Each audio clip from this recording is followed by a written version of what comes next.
నమస్తే, నేను మీ ఎంవి నాయుడు. ఈరోజు విజయనగరం ప్రధానాంశం చూద్దాం. అర్హులందరికీ పింఛన్లు నిరంతరము నమోదు ప్రక్రియ. డిఆర్డీఏ పీడీ కళ్యాణ్ చక్రవర్తి అర్హులైన ప్రతి ఒక్కరకు పింఛన్లు అందజేస్తామని డిఆర్డీఏ పీడీ కళ్యాణ్ చక్రవర్తి తెలిపారు. గురువారం ఫోన్ ఇన్ కార్యక్రమాన్ని 35 మంది సద్వినియోగం చేసుకున్నారు. వివిధ రకాల సమస్యలపై సందేహాలను నివృత్తి చేసుకున్నారు. సందేహాలను నివృత్తి చేస్తున్న డిఆర్డీఏ పీడీ కళ్యాణ్ చక్రవర్తి ఒక్కసారి చూద్దాం, మా నాన్న చనిపోయి 2 ఏళ్ళు గడుస్తున్న అమ్మకు పింఛను రావడం లేదని సీతా కొండకింగువ నుంచి మాట్లాడారు. సాంకేతిక కారణాల వల్ల ఆగిపోయి ఉండొచ్చు. 2023 డిసెంబర్ తర్వాత మరణించిన వారికి ఇటీవల నగదు అందించాం. మీ సమస్య కూడా పరిష్కరిస్తామని చెప్పారు పీడీ. అలాగే మా బంధువు భర్త 2 ఏళ్ల క్రితమే చనిపోయారు. ఆమెకు 75 ఏళ్ళు. పింఛన్ రావడం లేదని వేణుగోపాలరావు విజయనగరం నుంచి మాట్లాడారు. దానికి పీడీ మాట్లాడితే సమాధానం ఏం చెప్పారో చూద్దాం. దరఖాస్తుకు అవకాశం వచ్చాక సచివాలయానికి వెళ్ళండి, న్యాయం చేస్తామని చెప్పారు. అలాగే గరివిడి నుండి కె లక్ష్మి మాట్లాడారు. నా భర్త మరణించారు, వితంతు కేటగిరీలో నగదు అందడం లేదని చెప్పారు. దానికి పీడీ సమాధానం, స్థానిక సచివాలయ సిబ్బందితో మాట్లాడి న్యాయం చేస్తామని చెప్పారు.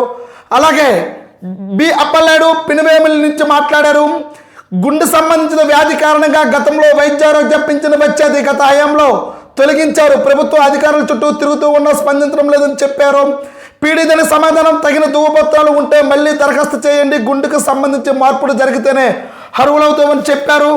అలాగే ఒకసారి గణేష్ నీలకంఠాపురం ఎస్కోట్ నుండి మాట్లాడారు.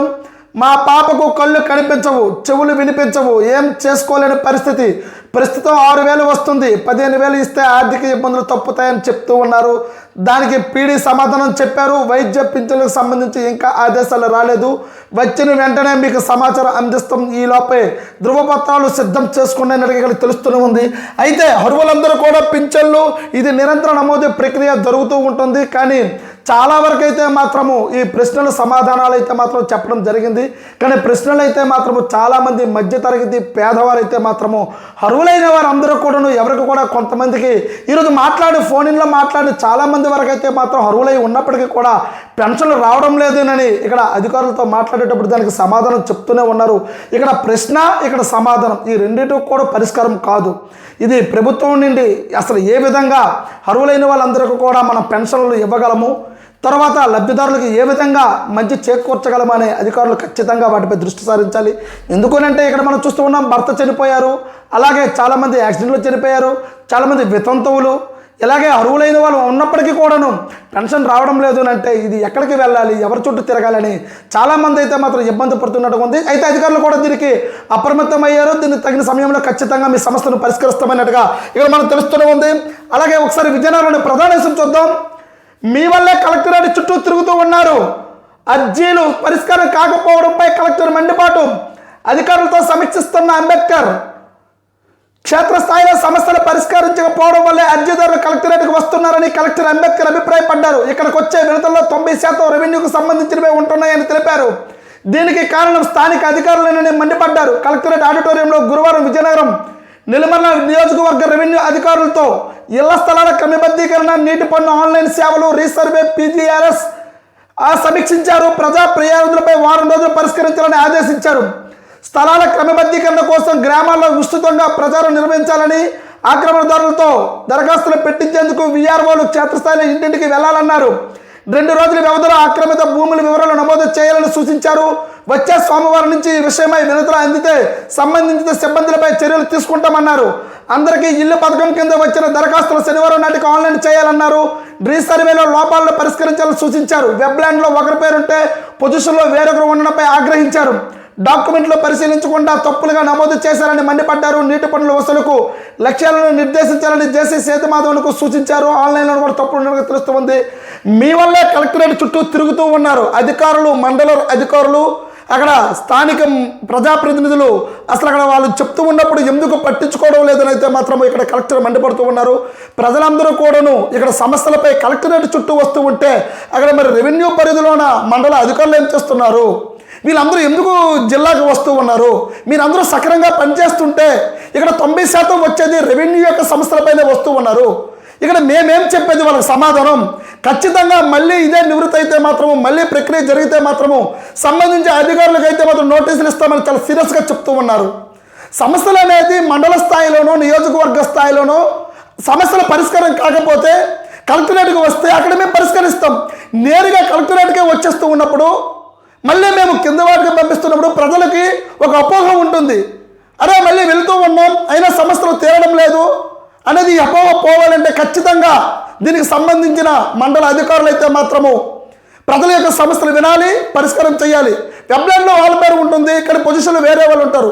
ఎందుకు ఈ తప్ప తడకలతో ఎందుకు మీరు నిద్రపోతూ ఉన్నారా? ఇలాంటివైతే మాత్రము పునరావృతం అయితే మాత్రం చాలా సీరియస్గా ఉంటుంది అన్నట్టుగా ఇక్కడ మనకు తెలుస్తూనే ఉంది. అలాగే విజయనగరంలోని భోగాపురంలోని ఒక ప్రధాన విషయం చూద్దాం.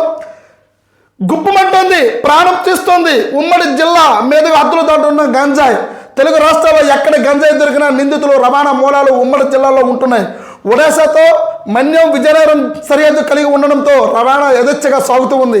గంజాయి మత్తులో యువత జీవితాలు బలిమంటున్నాయి.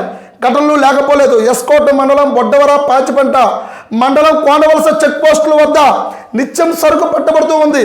ఒడిశా నుంచి ఉభయ జిల్లాల మీదుగా తెలంగాణ, తమిళనాడు, కర్ణాటక, మహారాష్ట్రకు తరలిస్తున్నట్లుగా తెలుస్తూ ఉంది. పోలీసులు, అబ్కారీ ఎన్ఫోర్స్మెంట్ సంయుక్త నిఘా పెంచిన కళ్ళుగప్పి చెక్ పోస్టులు దాటకుండా అడ్డదారులు వెతుక్కుంటున్నారు. కారు కడుపులో తరలిస్తుండగా పోలీసులు పట్టుకున్న గంజాయి. ఈ వ్యాపారంలో కొందరు యువతులనే ట్రాప్ చేస్తూ ఉన్నారు. బాధితుల్లో 80% మంది గంజాయి, డ్రగ్స్, మద్యం వంటి ఎక్కువగా తీసుకుంటున్నట్లు సమాచారం. తొలేత ధూమపానానికి అలవాటు పడి తర్వాత గంజాయికి బానిసవుతున్నట్లుగా తెలుస్తూ ఉంది. గత నెలలో ఓ వ్యానులో ఇంటి సామాగ్రి తరలింపులో భాగంగా మంచంలో పెట్టి 30 కిలోల గంజాయిని ఎస్కోట వద్ద పోలీసులు గుర్తించారు. ఒడిశా నుంచి హైదరాబాద్కు కారు డోర్లో పెట్టి తరలిస్తున్న 23 కిలోల గంజాయి ప్యాకెట్లు కొత్త వలస వద్ద పట్టుకుని ఇద్దరిని అరెస్ట్ చేశారు. జిల్లాలో గంజాయి నియంత్రణకు ఎస్పీ వకుల్ చంద్ర ఆదేశాల మేరకు తనిఖీలు చేస్తూ ఉన్నాం. మన్యం మీదుగా సాగుతున్న రవాణాకు అడ్డుకట్ట వేస్తూ ఉన్నాం. ఈ ఏడాదిలో ఐదు కేసులు ఛేదించామని నారాయణమూర్తి సిఐ ఎస్కోట చెప్తూ ఉన్నారు. అయితే ఉమ్మడి విజయనగరం జిల్లాలో ఇక్కడ ప్రధానంగా అయితే మాత్రము ఒరిస్సాతో మన్యము ఇవన్నీ కూడాను అనుసంధానం అవడం వల్ల ఎంత ఛేదించినప్పటికీ కూడాను అడ్డుదారులు వెతుక్కుంటున్నారు. ఈ ఆక్రమణదారులు మంచంలోను కూడా ఒక వ్యాన్లో తీసుకువెళ్ళారు, ఫ్రిడ్జ్లో తీసుకువెళ్తూ ఉన్నారు. అంటే వాళ్ళ యొక్క తెలివితేటల మొత్తాన్ని ఎలా తీసుకువెళ్ళాలి అనేది అడ్డుదారులు వెతుక్కుంటూ వెళ్ళిపోతున్నా సరే ఎక్కడైనా సరే ఖచ్చితంగా మీరు తప్పించుకోలేరు. నిఘా యంత్రాంగం ఇంకా పటిష్టంగా ఉంది కాబట్టి వీటికి బానిసలైనా ఇక్కడ కొనుగోలు చేసినా అమ్మకం చేసినా సరే జైలు పాలు చేస్తాం అన్నట్టు ఇక్కడ మనకు తెలుస్తూనే ఉంది. అలాగే ఒకసారి విజయనగరం వ్యవసాయ విభాగం చూద్దాం. సర్వేస 502 గ్రామాల్లో తలనొప్పి. ఉమ్మడి ఎల్లంపల్లితో రైతుల కలవరం. ఎన్నికల్లో రైతులకు ఇచ్చిన హామీ మేరకు అన్నదాత సుఖీభావ పథకం ద్వారా ఖరీఫ్ సీజన్కు ముందే పెట్టుబడి సాయం అందించాలని కూటమి ప్రభుత్వం నిర్ణయించింది. ఒక్కో రైతుకు ఏడాదికి 20,000 ఇవ్వనుంది. ఈ నెల 25 లోపు అర్హులు జాబితా చేయాల్సి ఉంది. జిల్లాలో అర్హులైన రైతుల వివరాలు అన్నదాత సుఖీభావ పోర్టల్లో నమోదు చేసే ప్రక్రియ జరుగుతూ ఉంది. గత ప్రభుత్వంలో 984 రెవెన్యూ గ్రామాలకు 502 గ్రామాల్లోనూ 3.25 లక్షల ఎకరాల భూములను రీసర్వే చేశారు. దశాబ్దాలుగా ఉన్న సర్వే నెంబర్లో స్థానంలో ల్యాండ్ పార్సల్ మ్యాప్ LMPM తీసుకువచ్చారు. దీనిలో 5 నుంచి 10 మంది వరకు రైతులకు ఓ LMPM నెంబర్ కేటాయించి భూ హక్కు పత్రాలు ఇచ్చారు. అన్నదాత సుఖీభావ పోర్టల్లో ఒకరి పేరున నమోదు చేస్తే ఆయా LMPM నెంబర్లో మిగతా వారి భూముల విస్తీర్ణం అంతా ఆయన పేరు మీద నమోదు అవుతూ ఉంది. రీసర్వే గ్రామాల్లో చాలా మంది రైతులకు ఇదే సమస్య ఎదురవుతుంది.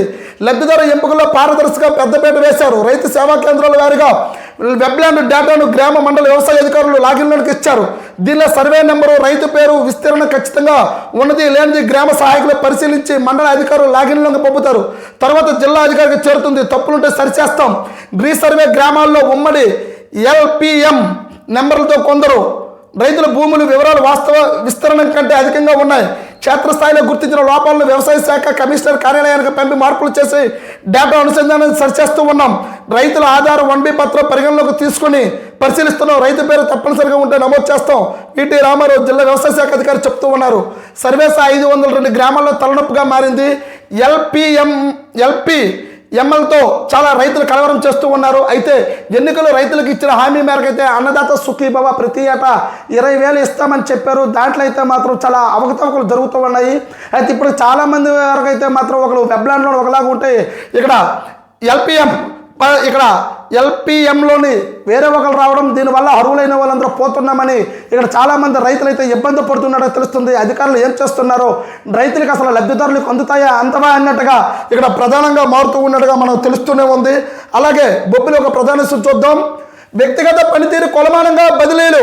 మాట్లాడుతున్న ఆర్డీఓ రామ్మోహన్ రావు జేసీ మాధవన్ ఉద్యోగుల వ్యక్తిగత పనితీరు ఆధారంగానే బదిలీలు ఉంటాయని ఎలాంటి సిఫార్సులు అనుమతించేది లేదని జేసీ సేతుమాధవ్ స్పష్టం చేశారు. గురువారం రాత్రి బొబ్బిలి పట్టణంలో ఓ ప్రైవేటు కళ్యాణ మండపంలో ఆర్డీఓ రామ్మోహన్ రావు ఆధ్వర్యంలో నిర్వహించిన రెవెన్యూ ఉద్యోగుల సదస్సులో మాట్లాడారు. రీసర్వే గ్రీవెన్స్ వినతులు వారం రోజులు పరిష్కరించాలని ఆదేశించారు. వినతుల్లో 90% రెవెన్యూ సమస్యలు ఉంటున్నాయని, దీనికి కారణం సిబ్బందిని ఆగ్రహం వ్యక్తం చేశారు. గృహాలకు సంబంధించి స్థలాలు క్రమబద్ధీకరణ 2 రోజుల్లో పూర్తి చేయాలని చెప్పారు. వీఆర్ఓలు క్షేత్రస్థాయిలో పర్యటించి సమస్యల పరిష్కారానికి చర్యలు తీసుకోవాలని, లేకుంటే చర్యలు తప్పవని హెచ్చరించారు. అందరికీ ఇల్లు పథకం కింద జిల్లాలో 6,000 దరఖాస్తులు వచ్చాయని, శనివారంలోగా ఆన్లైన్ చేయాలని సూచించారు. రీసర్వేలో డాక్యుమెంట్లు సక్రమంగా చూడకుండా పేర్లు ఆన్లైన్లో నమోదు చేశారని, వీటిని సవరించాలని సూచించారు. జిల్లాలో నీటి తీరువ 10 కోట్ల మేర పెండింగ్లో ఉండగా కేవలం 53,000 వసూలు చేస్తే ఎలా అని ప్రశ్నించారు. భూమి రికార్డుల సర్వే ఏడి రామమూర్తి తహసీల్దార్లు అందరూ కూడా ఇందులో పాల్గొన్నట్టుగా మనకు తెలుస్తూ ఉంది. వ్యక్తిగత పనితీరు కొలమానంగానే బదిలీలు జరుగుతాయి, కానీ ఇక్కడ సిఫార్సులు అంటూ ఏమీ ఉండవు. ఖచ్చితంగా దీని యొక్క సమస్యలు అయితే మాత్రం అలాగే ప్రజాప్రతినిధులు ఇక్కడ ప్రజల యొక్క సమస్యలు వచ్చేటప్పుడు క్షేత్రస్థాయిలోనే మీ గ్రౌండ్ లెవెల్లో చేయకపోతే మాత్రం ఖచ్చితంగా మీరు మెమోలు తీసుకుంటారు. ఎందుకంటే ఇక్కడ కలెక్టర్ ఆఫీస్ వరకు వెళ్ళిపోతున్నారు, ఇక్కడ ఆర్డీఓగా నేనున్నాను కాబట్టి నా వరకు వస్తూ ఉన్నప్పుడు కింద స్థాయి అధికారులు మీరు ఏ విధంగా పని చేయకపోతే మేమేం చేసేది, ఖచ్చితంగా వీటిపై చాలా సీరియస్ తీసుకుంటామన్నట్టుగా ఇక్కడ మాట్లాడుతున్న ఆర్డీఓ రామ్మోహన్ జస్ మాత్రం తెలుపుతూ ఉన్నట్టుగా తెలుస్తూ ఉంది. చూస్తూ ఉండండి ఎంఈ న్యూస్. నేను మీ ఎంఈ నాయుడు.